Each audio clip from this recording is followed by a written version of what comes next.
আসসালামু আলাইকুম রহমতুল্লাহি আবরকাতুহু। সম্মানিত দর্শক, দেশ কিভাবে চলছে এবং কিভাবে চলবে, দেশের কল্যাণ কিভাবে হবে, কিভাবে উন্নতি হবে, এই বিষয়গুলি নিয়ে সামগ্রিক আলাপ আলোচনা যতটা না হচ্ছে তার চেয়ে বেশি হচ্ছে কোন কোন মন্ত্রী কি কি করছেন, এই মন্ত্রী হলো কি করে, সে এতগুলো মন্ত্রণালয়ের দায়িত্ব পেল কি করে, এর পিছনে কি কোনো ডিল হয়েছে, টাকা পয়সার লেনদেন হয়েছে, কাউকে কি কিছু দিতে হয়েছে, ইত্যাদি ইত্যাদি নানা রকম নেতিবাচক কথা ঘুরে ফিরে সামাজিক মাধ্যম, টেলিফোনে একে অপরের সঙ্গে আলাপ আলোচনা, চায়ের আড্ডাতে বিএনপি থেকে শুরু করে যারা রাজনৈতিক সচেতন তারা সবাই খুব আলোচনা করছে যে এটা হলো কি করে। এভাবে বেশিরভাগ মন্ত্রীদেরকে নিয়ে নেতিবাচক কথাবার্তা হচ্ছে। দু চারজন মন্ত্রী যে নেই যারা প্রশংসিত হচ্ছেন বা যাদের একটা একেবারে সাউন্ড রাজনৈতিক ব্যাকগ্রাউন্ড রয়েছে, যেমন যোগাযোগ প্রতিমন্ত্রী যিনি একসময় ছাত্রদলের সেক্রেটারি ছিলেন, ওই মান্ডা এলাকাতে যিনি থাকেন, এই ভদ্রলোককে নিয়ে খুব ইতিবাচক আলোচনা হচ্ছে। তিনি কেবলমাত্র তারেক রহমান সাহেবের গাড়ির সামনে দৌড় দিয়েছেন এই একটা বিষয় ছাড়া তাকে নিয়ে নেতিবাচক কথাবার্তা হচ্ছে না। আর একজন ভদ্রলোক আছেন যেমন কৃষিমন্ত্রী যিনি আছেন, তিনি একজন সফল ব্যবসায়ী, কিন্তু তার বিনয়, ভদ্রতা বা স্বাভাবিক যে আচরণ এটা যে কোনো মানুষকেই মুগ্ধ করবে। আবার যে মন্ত্রী এই যে সাম্প্রতিক পদত্যাগ করলেন, পার্বত্য বিষয়ক যিনি প্রতিমন্ত্রী ছিলেন, তিনি একজন সাবেক যুগ্ম জেলা জজ, অত্যন্ত ভদ্রলোক, জনপ্রিয় মানুষ। এখন এই ভদ্রলোক মানুষ কেন সেই মন্ত্রিত্ব থেকে তাকে পদত্যাগ করতে হলো, কেন তিনি চলে গেলেন, এসব নিয়ে নানা রকম কথাবার্তা, নেতিবাচক কথাবার্তা কিন্তু চলছে। তো এই বিষয়গুলি নিয়ে আলোচনা করবো। তার সঙ্গে সঙ্গে একই সঙ্গে আলোচনা করব যে বিএনপির ভিতরে বর্তমান মন্ত্রী পরিষদ নিয়ে, উপদেষ্টা পরিষদ নিয়ে নানা রকম অস্থিরতা আছে, অস্বস্তি রয়েছে, অশান্তি রয়েছে এবং অনেকে এই মন্ত্রী পরিষদ পছন্দ করছে না। তাদের বক্তব্য হলো যে বিএনপির অনেক অনেক ত্যাগী নেতা রয়েছেন যাদেরকে নির্বাচনে মনোনয়ন দেওয়া হয়নি। এর কারণ হিসেবে বলা হয়েছে যে তারা নির্বাচন এলাকায় জনপ্রিয় নন, কিন্তু জাতীয়ভাবে তারা অসাধারণভাবে পরিচিত, তাদের বাগ্মিতা প্রমাণিত, দলের জন্য ইফেক্টিভ, দে আর ন্যাশনাল লিডার্স। এরকম অন্তত পক্ষে 20 জন নেতৃবৃন্দ রয়েছেন যাদেরকে মনোনয়নও দেওয়া হয়নি, আর এই 100 দিন হয়ে গেল সরকারের কোনো পদ পদবিতে সম্মানজনক কোনো জায়গাতে তাদেরকে রাখা হয়নি। যেমন একটা সময় নজরুল ইসলাম খান, বর্ষিয়ার নেতা, তাকে মন্ত্রী বানানো হয়নি, কিন্তু তাকে রাষ্ট্রদূত করে পাঠানো হয়েছিল কুয়েতে। তো এরকম আসলে তো সরকারের যদি বলে যে আমি 100 জনকে প্রোভাইড করবো শুধুমাত্র পররাষ্ট্র মন্ত্রণালয়ে, রাষ্ট্রদূতদেরকে প্রতিমন্ত্রী পদ মর্যাদা দিয়ে, উপমন্ত্রী মর্যাদা দিয়ে তাদেরকে পাঠালে বিএনপির অনেক সিনিয়র যারা নেতৃবৃন্দ তারা অখুশি হবেন না, কিন্তু এই কাজটি এখনো পর্যন্ত বিএনপি শুরু করেনি।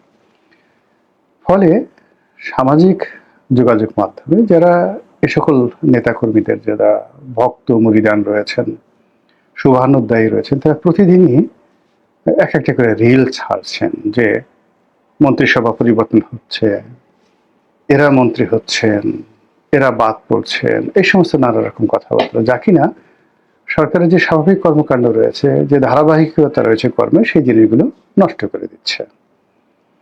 তো সেই দিক থেকে আমার কাছে যেটা মনে হচ্ছে যে সরকারের কাজকর্ম যেভাবে স্থবির হয়ে পড়েছে, যেভাবে মন্ত্রী পরিষদ এবং উপদেষ্টা পরিষদ সহ প্রধানমন্ত্রী কার্যালয়ের যে একটা গ্রুপ যারা লন্ডন থেকে এসেছেন, তারা ক্রমশ দলের পরীক্ষিত নেতাকর্মীদের দ্বারা অসহযোগিতার শিকার হচ্ছেন, ট্রলের শিকার হচ্ছেন, বুলিংয়ের শিকার হচ্ছেন।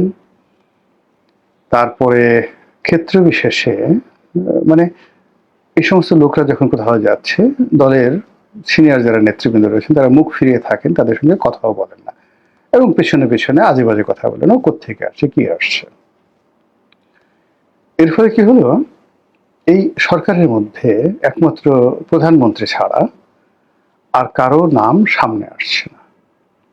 প্রতিটি মন্ত্রী, এমপি, সিনিয়র ধরেন কয়েকজন, মির্জা ফখরুল সাহেব আছেন, তারপরে আমির খসরু মাহমুদ চৌধুরী আছেন, এরকম হাতে গোনা কয়েকজন ছাড়া বাকি সবাইকে নিয়েই কিন্তু ট্রল হচ্ছে, বুলিং হচ্ছে, তাদেরকে নিয়ে গালাগালি করা হচ্ছে।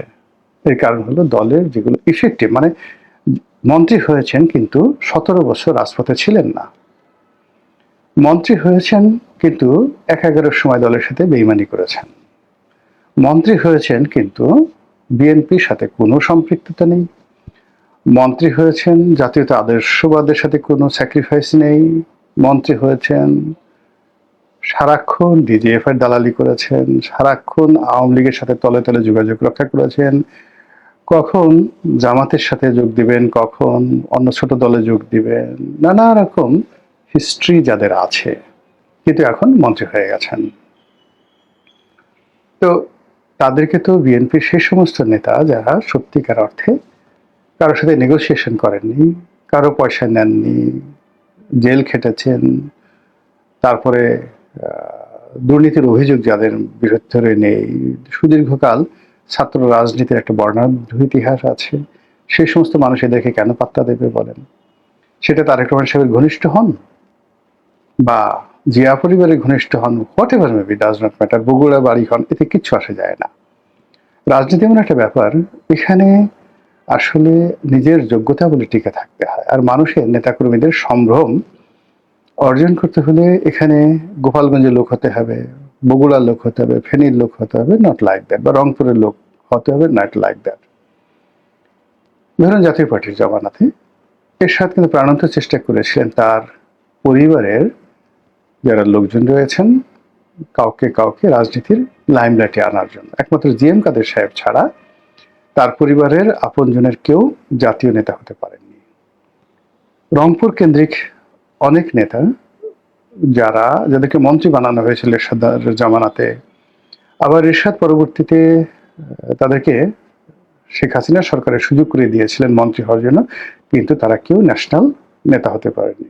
জাতীয় পার্টি বলতে ওই আনিসুল ইসলাম মাহমুদ, ওই কাজী ফিরোজ রশিদ, কিংবা ধরুন সেই কাজী ফিরোজ রশিদ বা রুহুল আমিন হাওলাদার, এর বাইরে জাতীয় পার্টি আসলে যেতে পারছে না, মানে নেতা তৈরি করা যাচ্ছে না কোন অবস্থায়। আবার এই এরশাদ গ্রুপের মধ্যে জিএম কাদের সাহেব, শামীম হাদের পাটোয়ারি, এই দুজনের বাইরে আপনি কারো নাম পাবেন, এবং এরা সবাই কিন্তু দেখবেন নিজেদের যোগ্যতা বলে তারা আজকের এই পর্যায়ে আসছে, এবং পরিবারের মধ্যে গুতুগুতি করে এই পর্যায়ে আসছে। তারা দয়া মায়ায় বা সুযোগ সুবিধা নিয়ে কিন্তু নেতা হননি। এরপরে যদি আপনি আওয়ামী লীগের কথা চিন্তা করেন, আওয়ামী লীগের যারা আত্মীয় কোটায় দলে বড় বড় পদ পদবি পেয়েছেন, ক্ষমতা দেখিয়েছেন, অনেক আওয়ামী লীগের শুধুমাত্র শেখ পরিবারের সাথে একটু দূরতম সম্পর্ক আছে এরকম লোক যুবলীগ, ছাত্রলীগ, আওয়ামী লীগ, সরকার, মন্ত্রী, এমপি অনেকে হয়েছেন, অনেকে শেখ হাসিনার দয়াতে মন্ত্রী হয়েছেন, এমপি হয়েছেন, অনেকে হয়েছেন। কিন্তু একটা সিঙ্গেল লোকের দেখান তো যে ন্যাশন ওয়াইড, ন্যাশনালি জাতীয় নেতা হিসেবে স্বীকৃতি পেয়েছেন, আওয়ামী লীগ নেতাকর্মীরা তাকে ভালোবাসে, এরকম একটা সিঙ্গেল লোক পাবেন না। শেখ পরিবারের মধ্যে আত্মীয় কিন্তু নেতা হয়েছেন, তারা নিজেদের যোগ্যতা বলে, তাদের শেখ পরিবারের আত্মীয়তা না থাকলেই বরং তাদের ভালো হতো।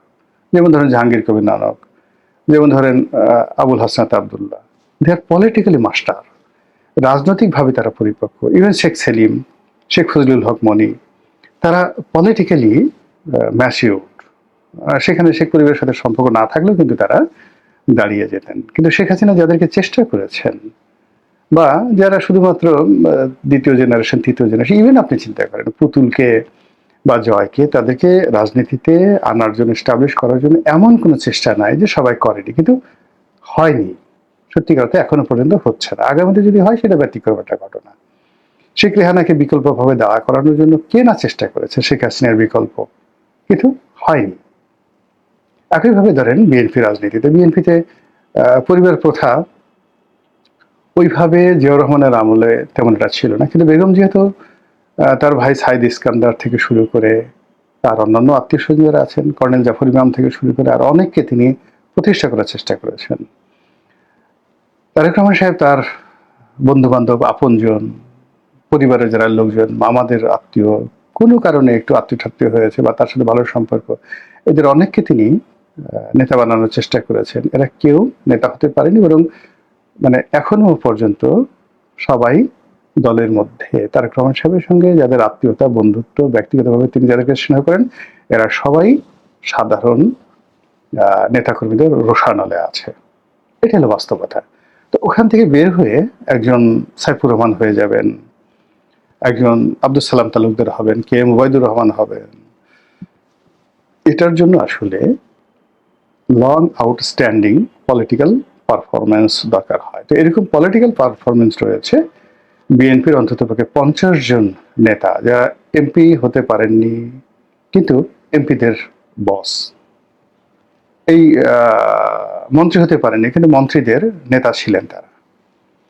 তো সেই সকল মানুষকে নিয়ে দলের নেতা কর্মীরা প্রতিদিনই তারা বলছে যে আমার নেতা বা অমুক আজকে মন্ত্রী হবেন, কালকে মন্ত্রী হবেন, পরশুদিন তারা এমপি হয়নি, ওটা হবেন ওটা হবেন। এটা নিয়ে যে টানাপোড়েন চলছে, সেই টানাপোড়েনটা যদি দীর্ঘকাল চলতে থাকে, সরকার কিন্তু মুখ থুবড়ে পড়বে। এর কারণ হলো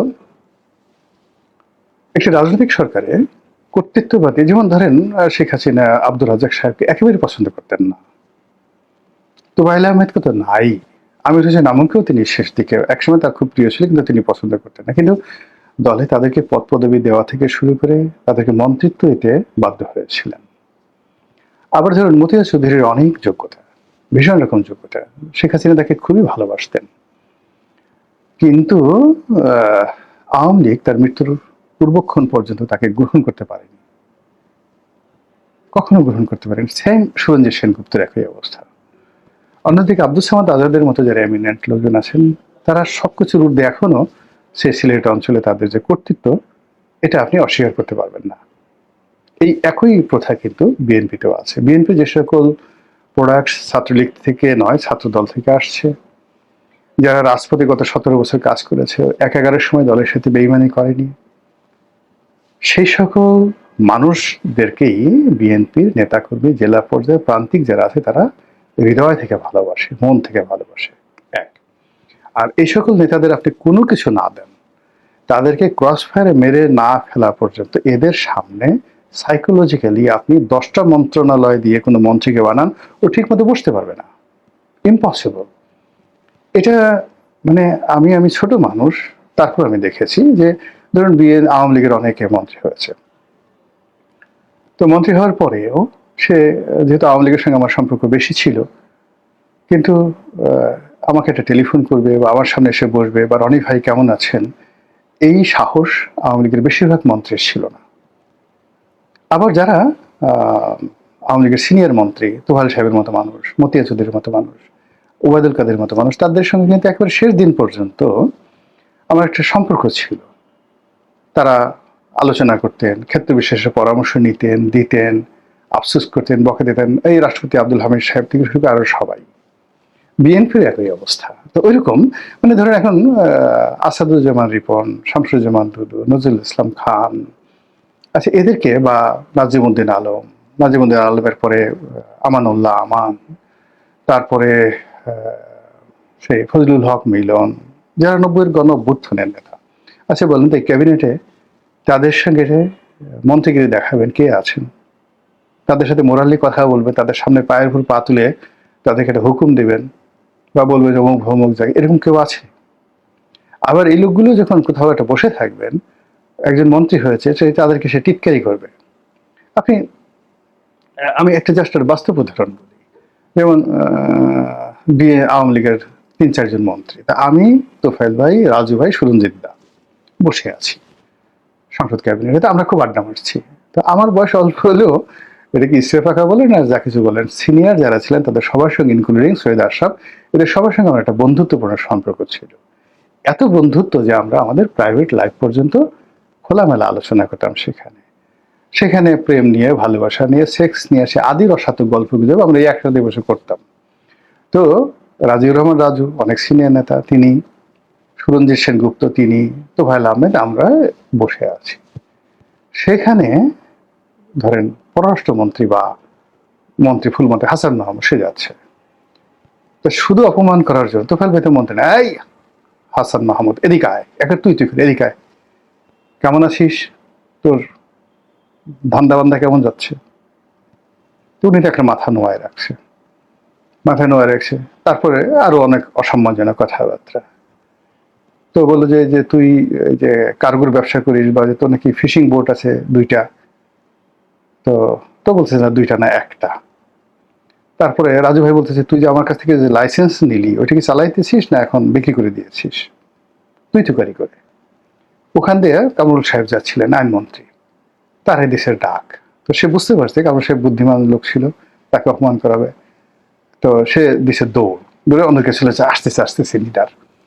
এইভাবে দলের যারা সিনিয়র নেতৃবৃন্দ রয়েছেন তারা ক্যাবিনেটের বাইরে, পথে ঘাটে, মানে প্রধানমন্ত্রী যারা আপনজন তাদেরকে উঠতে বসতে এভাবে অপমান করে। এটাই হলো রিয়েলিটি। তো সেই রিয়েলিটি যখন খুব বেশি পরিমাণ হয়ে যায়, পরিমাণে বেশি হয়ে যায়, তখন কোনো মন্ত্রী কাজ করতে পারে না। এখন আপনি বলেন তো, নুরু মন্ত্রী হয়েছে, ববি হাজরাজ মন্ত্রী হয়েছে, জুনায়েদ সাকি মন্ত্রী হয়েছে, রবিউল মন্ত্রী হয়েছে, এরা কি করে রুহুল কবির রিজভির সামনে গিয়ে কথা বলবে, তার সামনে গিয়ে দাঁড়াবে? বলেন হাউ ইট ইজ পসিবল? তো এই যে যারা সিনিয়র নেতৃবৃন্দ তাদেরকে তো আসলে প্রোভাইড করতে হবে সাম হাউ, এবং এটা না করা পর্যন্ত সরকারের কাজে কোনো গতি আসবে না। ইভেন আপনি বাইরে থেকে আরো অনেকে মন্ত্রী বানাতে পারেন, অনেক উপদেষ্টা বানাতে পারেন, ডাজ নট ম্যাটার, কিন্তু দলের যে সমস্ত লোকজন ভীষণ রকম ডেডিকেটেড, যেটা সেই 2012 সন থেকে এখন পর্যন্ত দলকে যারা টিকিয়ে রেখেছেন, ধরে রেখেছেন, দলের ফাউন্ডেশন, সেই মানুষগুলো ঘুরে বেড়াচ্ছে।